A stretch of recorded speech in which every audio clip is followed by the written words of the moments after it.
अस्सलाम वालेकुम। बेगम चाय तो बना दो।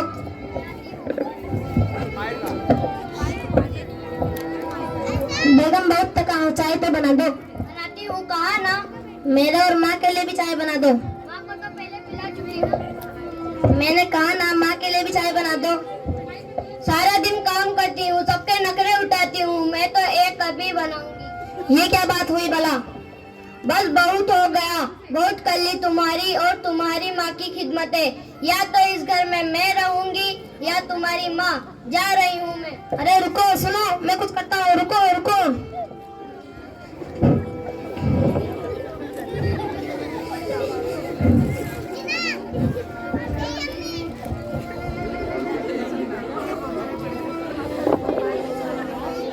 अब मुझे भी कुछ करना पड़ेगा।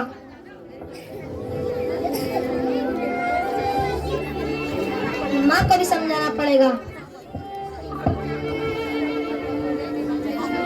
माँ कैसी हो आप? मैं ठीक हूँ बेटा, तू कैसा है? माँ मैं ठीक हूँ। माँ आपको तो मालूम है कि घर में पेड़ में मरम्मत का काम चल रहा है और आपको डस्ट से एलर्जी है, तो मैं आपको कुछ दिन ओल्ड एज होम में छोड़ आता हूँ। बेटा क्या तू मेरे बगैर रह पाएगा? माँ मैं आपके बगैर कैसे रह सकता हूँ, लेकिन मैं चाहता हूँ कि आप कुछ दिन सुकून से रहें। बेटा तो फिर तो मुझसे वादा कर कि तो मुझसे रोज मिलना आएगा। माँ मैं आपसे वादा करता हूँ, मैं आपसे रोजाना मिलने आऊंगा। माँ ये लीजिए आपका सामान, चलिए। ले चलिए।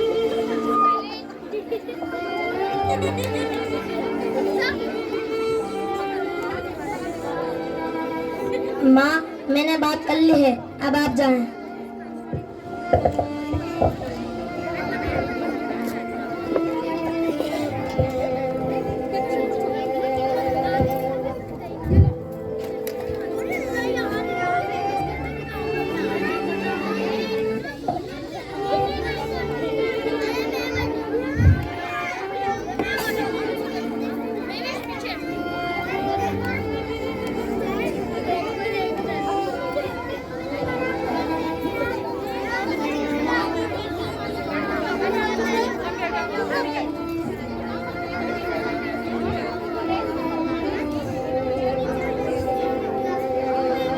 अस्सलाम वालेकुम, मेरा नाम अहमद है।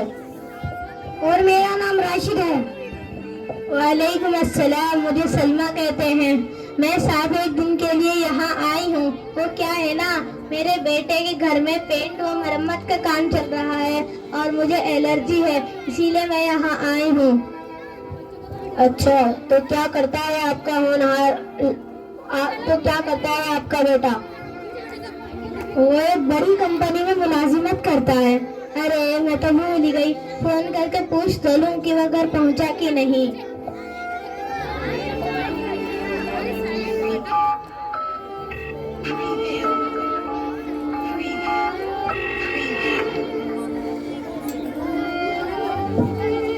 हेलो बेटा। हाँ माँ। बेटा मैंने ये पूछने के लिए फोन किया है कि तू घर पहुंचा कि नहीं। माँ मैं भी एक मीटिंग में मसरूफ हूँ, फारिग होकर कॉल करता हूँ। बेटा तूने खाना खाया कि नहीं? माँ मैंने कहा ना मैं बिजी हूँ, बाद में फोन करता हूँ। तो क्या कहा आपके होनहार लड़के ने? वो कह रहा था मीटिंग में मसरूफ हूँ, कुछ देर बाद फोन करता हूँ।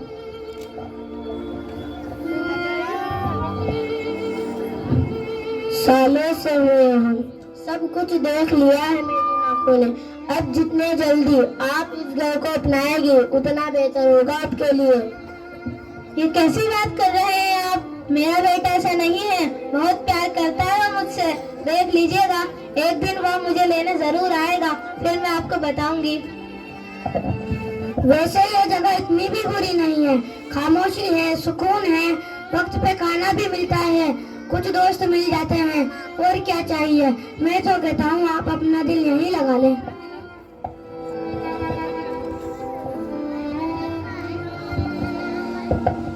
एक हफ्ते बाद।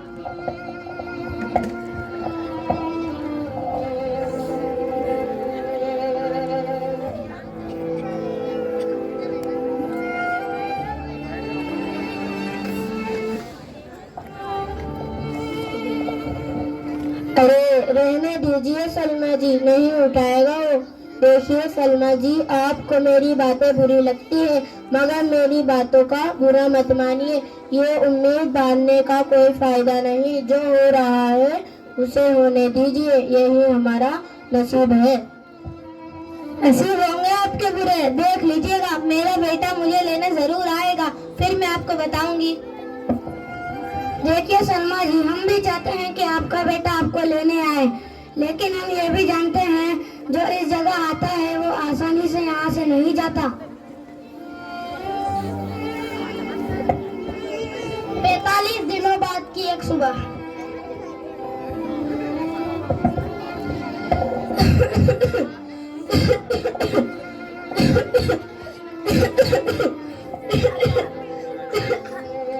अहमद जी, मेरी तबीयत खराब हो रही है, मेरे बेटे को फोन कर दीजिए। करता हूँ।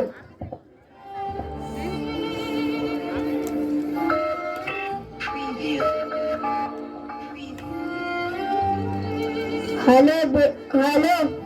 हाँ, आपकी माँ की तबीयत बहुत खराब है, आप उनसे मिलने आ जाइए। मैं अभी आता हूँ। 1 हफ्ते बाद।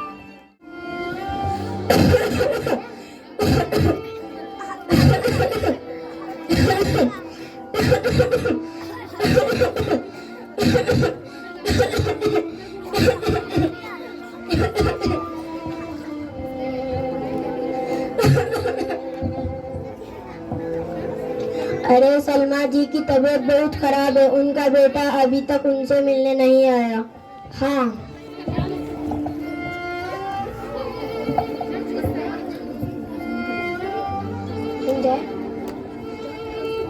आप डॉक्टर को फोन कर दीजिए।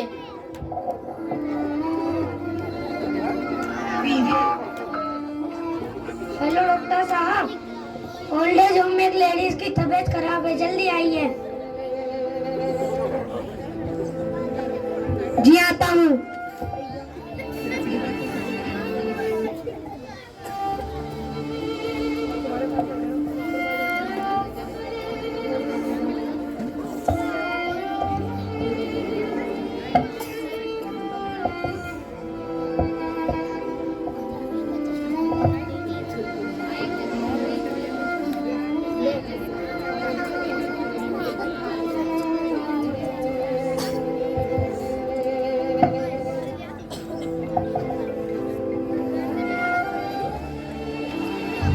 माफ कीजिएगा, अब ये इस दुनिया में नहीं रही।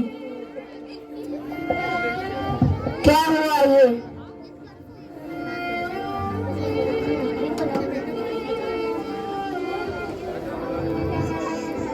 हेलो। हाँ, आपकी माँ का इंतकाल हो गया है। क्या? नहीं।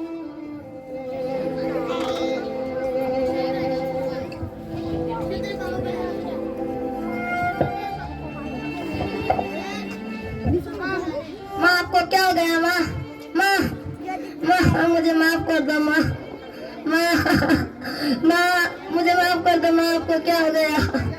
माँ मुझसे बहुत बड़ी गलती हो गई। माँ माँ मुझे माफ कर दो। माँ माँ मुझे माफ कर दो। माँ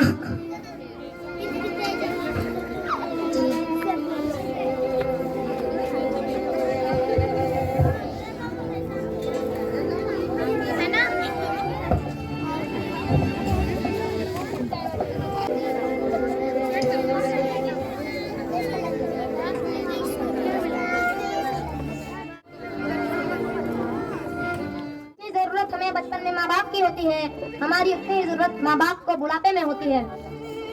वो तरक्की किस काम की जो बुढ़ापे में माँ बाप का सहारा ना बन सके। बुढ़ापे में अपने माँ बाप का सहारा बनो, उन्हें किसी दूसरे के सहारे मत छोड़ो।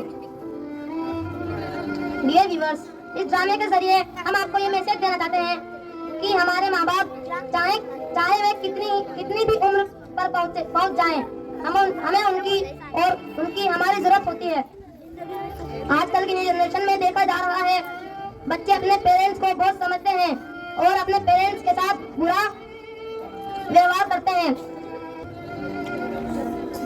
जबकि हमें उनके साथ हर हाल में चाहिए। और यही बात हमारा मजहब इस्लाम सिखाता है कि माँ के कदमों के नीचे जन्नत है और बाप जन्नत का दरवाजा है।